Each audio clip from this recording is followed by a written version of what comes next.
نقول بسم الله ونصلي على حبيب الرحمن. اللهم صل وسلم وبارك على سيدنا محمد. النهارده هنعمل طاجن سبيط بالطماطم. بسم الله، اللهم صل وسلم وبارك على سيدنا محمد. نجيب الجريل بتاعنا ونحط فيه قطعتين من الزبده، معلقه ثوم، ريحه الثوم تطلع كده، ومعلقه من الزيت،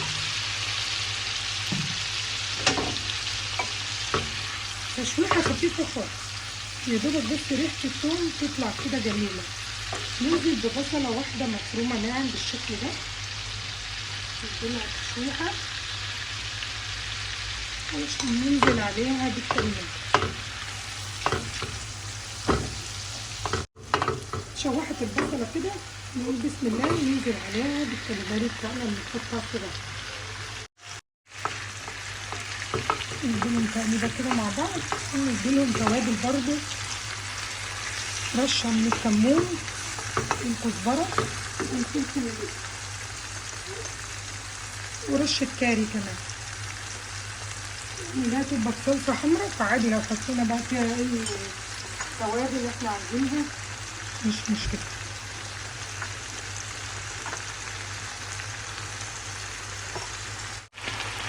نقول بسم الله وانزل بالصلصه. الصلصه دي انا مجمداها، لو ما عندكيش انت هتضربي بقى ممكن 5 حبايات طماطم، يعني هو مش بياخد صلصه كتير ولا حاجه. فنشوحها كده مع بعض مع السبيط. ومجهزه بقى معايا 3 حبات من البطاطس مكعبات صغيره قد السبيط.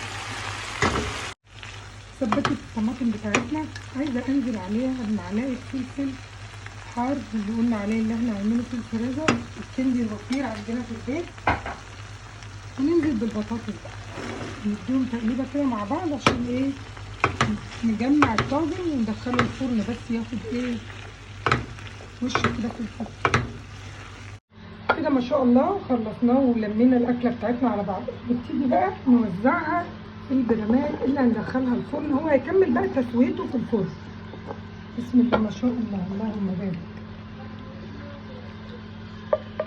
بسم الله ما شاء الله.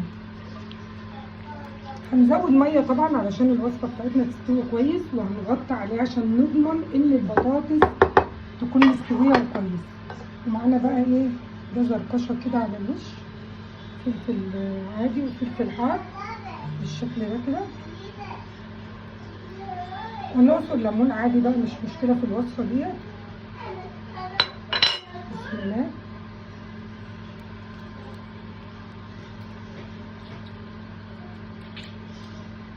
والميه،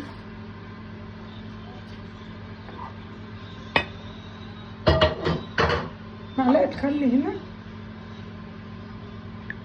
ومعلقه خل هنا، نغطيه بالميه بقى كده ما شاء الله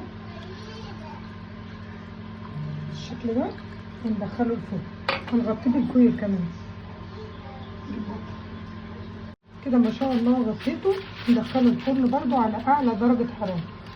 بسم الله، اللهم صل وسلم وبارك على سيدنا محمد.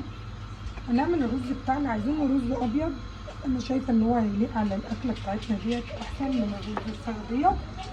انا هعمله رز بالمستكه، 3 فصوص مستكه كده، نزودهم الزيت بتاعنا. الرز بتاعنا مغسول ومتصفي، هنحطه كده يتشوح مع المستكه في الزيت، وبعد كده هننزل عليه بمقدار الميه اللي انتوا عارفينه، ونظبط طبعا الملح بتاعها.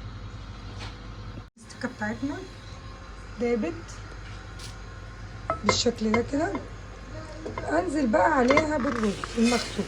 بسم الله. نبتدي نديله تشويحه كده ونغلف الرزايه بالزيت، بتفرق في الطعم على فكره، اي تكه بسيطه في الرز بالذات بتفرق في الطعم.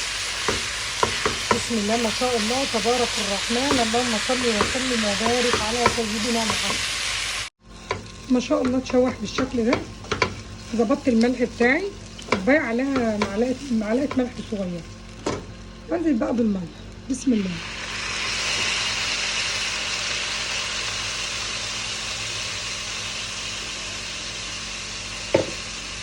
بسم الله.